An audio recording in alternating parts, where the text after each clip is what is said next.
coming in hot. You gotta get that drink, man. You gotta get that glass full before you get up. You talking to me? Yeah, we're talking to you. No. Oh, by the way, Freddie, we're already rolling. We're live. Welcome back again, everybody. We was waiting on Freddie. He came in hot. This happens sometimes. But the good news is, Freddie's promoting the podcast. And that does look like a fresh drink you got there, JR. So I think you might be on to something, bro. It could be the real deal. Today we're going to talk about the NBA selection of the all defensive team, first and second team. And I can tell you right off the bat, me and JR were kind of going back and forth about whether or not that's a contradiction in terms where the NBA is concerned, because it's, if you don't score 120 points a game now, everybody thinks that you had a bad day. So let me catch you up, Freddie. Before I announce who the first team was, your 30,000 foot view of defense in the NBA is what? I think my view of defense in the NBA now is it's contingent upon who you are, what the matchup is, and what time of day in which the game is being played. That's an interesting one, that last one. So I think it really just depends on the player in the matchup. JR, you've been watching the NBA, for quite a while. Your thoughts on defense today in the NBA is what? There's basically no defense. I would say great play. I see just too many people going down the middle and people just getting out their way. You know what I'm saying? Yeah. You can't be scared to take fouls. You can't be scared to give fouls. One of the things, too, that JR said before we came on air, and I thought it was a good representation, is you were saying that basically every game now is like an all-star game. Yeah. Right. And the scores, the average score of an average game today in the NBA is what it used to be at an all-star game 20 years ago. Now it's commonplace. So the game could be better, faster, whatever. But as it stands, they still do all defensive teams. So they just announced it this week. And here are your selectees. Chicago Bulls, Alex Caruso, Milwaukee Bucks, Drew Holiday, Memphis Grizzlies, Jaren Jackson Jr., Milwaukee Bucks, Brook Lopez, and Cleveland Cavaliers forward Evan Mobley. Before I get to the second team, Freddie, any thoughts on those first five? I think we already knew that Triple J was the defensive player of the year. So now that they've given him the rest of his first squad members, thoughts? Yeah, I'm okay with it because it's also, I think you have to play a certain amount of games also to be eligible for. That's true. You got to be reliable, right? You got to be able to get counted on. Those first five, JR, anybody stick out for you or stand out? I agree with Freddie. I have no problems with it. I don't know if that's any particular order. For the votes, Jaren Jackson got 96. Drew Holiday was right there behind him with 94. This is for first team, right?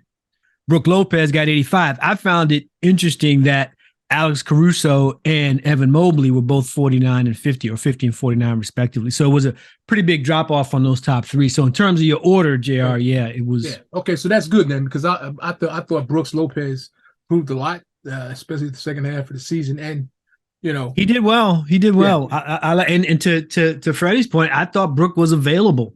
A lot of times, and I mean, he contributes offensively, but for a big guy, when I see a big guy, Jay, I'm talking about, he's not just tall, but he's thick. He tries to run you down. Yeah, he moves really, really well. And he's older too. It's not like he's probably the oldest of all. He is the oldest. He's got to be right. Guys on that list. Yeah. I think you're probably right. Your second all defensive team. Derek White, Boston, Draymond Green, Golden State, OG Anunoby, Toronto, Dylan Brooks, Memphis, Bam Adebayo, Miami. Start with you, JR. Anybody on the second team stick out for you? Yeah, the only thing that sticks out for me is I even though I don't really like the guy, I thought Draymond should have been in the first group. Yeah, his first team votes 21. God dang, man. Well, I think that's personality conflict. That's could be. That's people don't like him. That's what I feel. So Freddie, talk to me about Dylan Brooks being on the second squad. I know that's where you're going. Why you know it was Dylan Brooks that I was talking about? Right? Because the past 2 weeks, people was calling this dude a bum and yada yada yada yada yada. His game don't match his. Right. Now the dude is all second team NBA, and I frankly, I'm just gonna be honest with you. I have not watched a lot of Memphis this year outside of the first round against the Lakers. I did not watch a lot, but I did see the highlights and things of such. In the first team voting, he had the lowest score. He's the only one in single digits with 4 votes for the first team.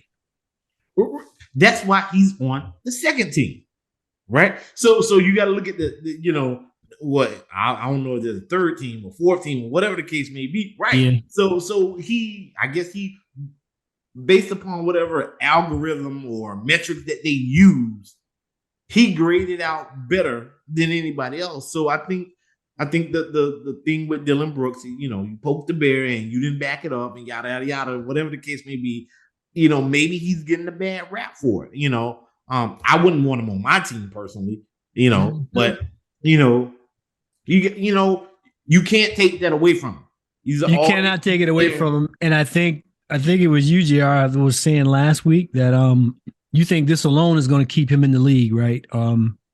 Even though he's not on Memphis anymore.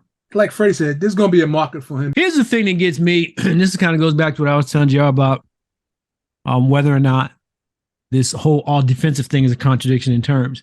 How is it that last year's number 1 defensive player of the year isn't even first or second team this year? Who's that? Marcus Smart, right? So availability. I think he may have missed a bunch of games this year. And that may be the answer, because I'm thinking he's always been playing that way and that hard. How do you drop? I mean, he didn't just drop first team. He was the guy. And now you telling me that he doesn't show up in the first or second place voting. So maybe you got a point for it. Maybe I need to look that up if there's a minimum amount of games that you have to play to be eligible, because I know Marcus was hurt at some point.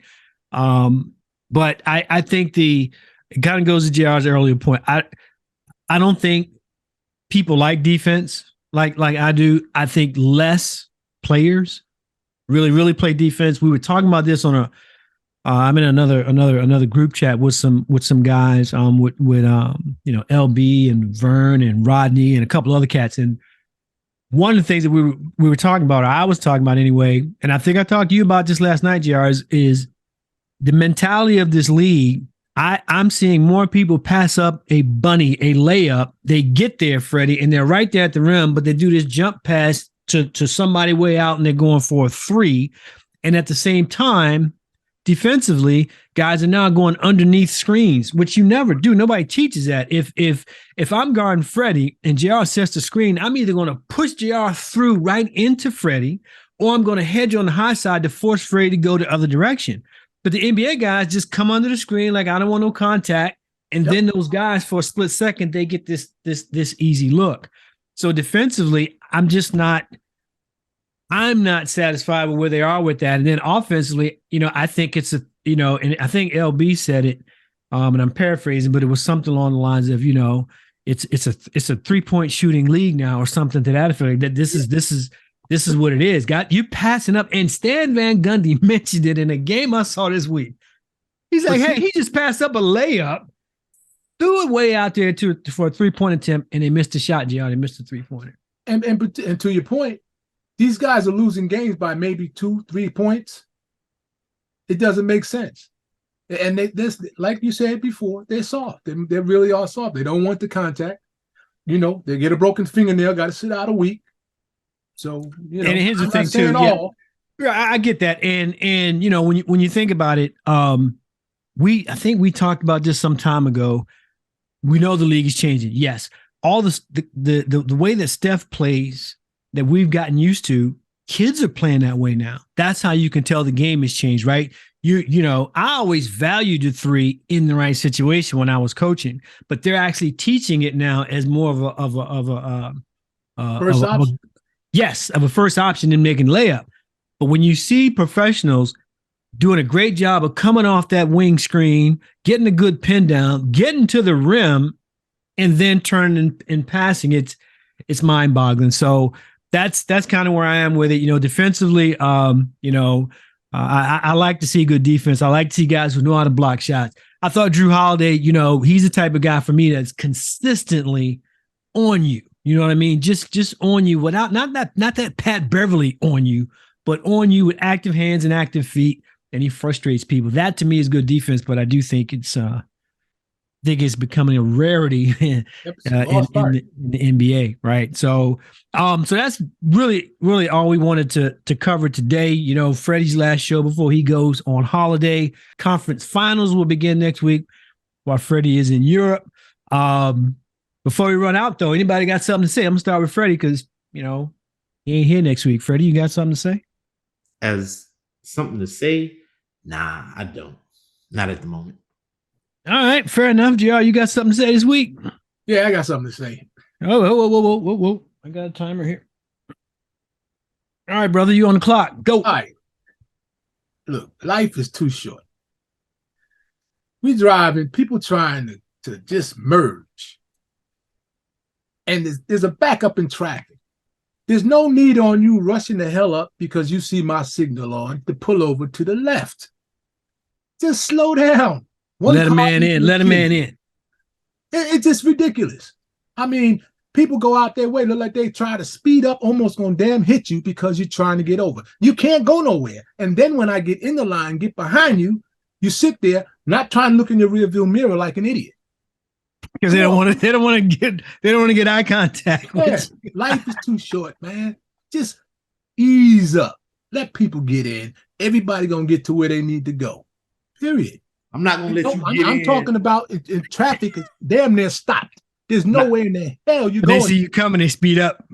Yeah, it's ridiculous, man. I'm not gonna let you slow me up by 2 minutes and somebody else get my parking spot that was meant for me. Man, That's a good. I got something to say, man. People need to take their time out there, and to JR's point, we can all get there if we work together. It's not that difficult. I got something to say too. I hope I don't leave anybody out, but there just seems to be a lot of birthdays in May. So I'm going to say happy birthday to Glenn. Our own JR had a birthday just a couple days ago. Congratulations, old boy, old bean. Happy birthday. How old are you, JR? Big 66. 66 to the senior member. 66 never looked so good. Of the staff. I'm not going to say that, but you don't look 66. I'm not going to say that, but you don't look 66. I would have, if you'd have said 60, I'm like, all right. But you don't look 66. I would concur with that. Our good friend Steve, photographer buddy of mine, he had a birthday this month. My guy, Coach Howard, has a birthday coming up this week. My guy, Lawrence Brooks, has a birthday coming up next week. It just seems like May. Yeah, man, don't forget your godson. And we got Desi Boy on the 15th, by my count, 38. Is that? Yes, sir. Yep, 38. Yeah, 38. So, I mean, May just seems to be chock full. So, hopefully I didn't omit anybody, but to all you cats out there with birthdays in May, I got something to say is congratulations. Love all you guys. Happy birthday. Hope you all had a great one. That's all we got time for this week. We're going to bug out again. Hopefully you will enjoy the show. We're glad to have you guys here. If we don't talk to you between now and what did we call it, Freddie? The semifinals. Enjoy these playoffs as you can. Do not focus on defense because we're not focused on defense. And we will see you guys next week. Hey, Freddie, safe travels. Yep.